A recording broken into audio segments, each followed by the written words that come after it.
उवाच शृणुदेवि प्रवक्ष्यामि कुञ्जिकास्तोत्रमुत्तमम् येन मन्त्रप्रभावेण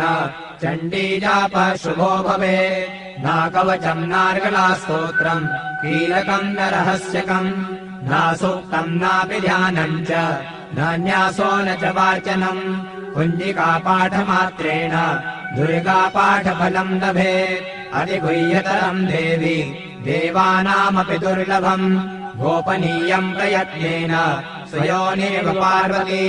मारणम् मोहनम् वश्यम् स्तम्भनोच्चाटनादिकम् पाठमात्रेण संसिध्ये कुञ्जिकास्तोत्रमुत्तमम् ॐ ऐं ह्रीं क्लीं चामुण्डायै विच्चे ॐ ग्लौं हूं क्लीं जूं सः ज्वालय ज्वालय